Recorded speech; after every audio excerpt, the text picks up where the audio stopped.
March 16ஆம் தேதிக்கான ஜீவ ஊற்று வேத தியானம் சங்கீதம் 10 வசனம் 18.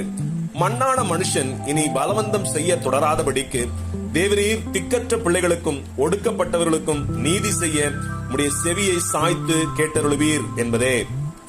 ஒடுக்குகிறவர்களின் கை ஓங்கியிருக்கிற காலம் என்று உண்டு. சிறுமைப்பட்டவர்கள், திக்கற்ற பிள்ளைகள், ஒடுக்கப்பட்டவர்கள் தலை நிமிருகிற காலமும் உண்டு. இவர்கள் தலை நிமிருகிற காலத்தை எந்த மனிதர்களும் சுயமாய் தீர்மானித்தோ அல்லது சுய பலத்தால் போராடியோ ஏற்படுத்த முடியாது. கர்த்தர் அவர்கள் மேல் தயை செய்யும்படி மனதுருகுகிற காலமே இவர்கள் தலை நிமிருகிற காலமாக இருக்கும். அப்படியானால் கர்த்தர் மனதுருக்கம் கொள்வதற்கு ஒரு காலத்தை நியமித்திருக்கிறாரா என்று கேட்டால் அது அப்படி அல்ல. ஏனென்றால் அவர் தம்முடைய நீதியை நிறைவேற்றுவதற்கே காலத்தை நியமித்திருக்கிறார்.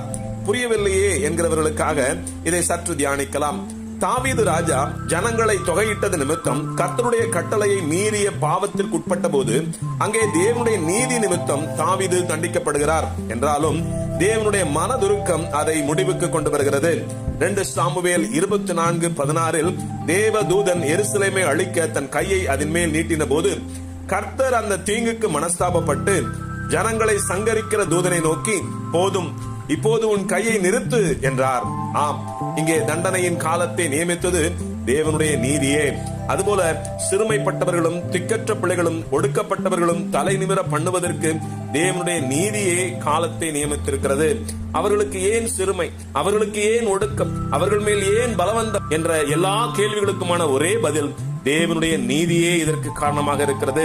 அவர்களின் மூதாதையர் செய்த பாவ சாபங்களும் தொடரும் என்பதை நாம் மறந்து போகக்கூடாது. அதன் நிமித்தம் அவர்கள் சில காலம் தங்கள் வாழ்வில் சிறுமைகளையும் ஒடுக்கங்களையும் சந்திக்கின்றனர். ஆயினும் தங்களை தாழ்த்தி தேவனை நோக்கி கூப்பிடுகிற போது தேவன் அவர்கள் மேல் மனம் இறங்கி விடுவிக்கிறார். அதே சமயம் ஒரு மனிதன் கிறிஸ்து இயேசுவை தன் சொந்த ரட்சகராக எப்போது ஏற்றுக்கொள்கிறானோ அப்பொழுதே அவனுடைய பாவ சாபங்களின் நிமித்தம் உண்டான சிறுமைகளுக்கு முற்றுப்புள்ளி வைக்கப்படுகிறது. ஏனென்றால் கிறிஸ்து இயேசு நம்முடைய பாவங்களின் நிமித்தம் தம் சரீரத்தில் ஆக்கினை அடைந்திருக்கிறாரே. ஏசாயா 53:5 நம்முடைய மீறுதல் நிமித்தம் அவர் காயப்பட்டு நம்முடைய அக்கிரமங்களின் நிமித்தம் அவர் நொறுக்கப்பட்டார். நமக்கு சமாதானத்தை உண்டு பண்ணும் ஆக்கினை அவர் மேல் வந்தது, அவருடைய தழும்புகளால் குணமாகிறோம் என்று வேதம் கூறுகிறது. ஆமேன், அல்லேலூயா.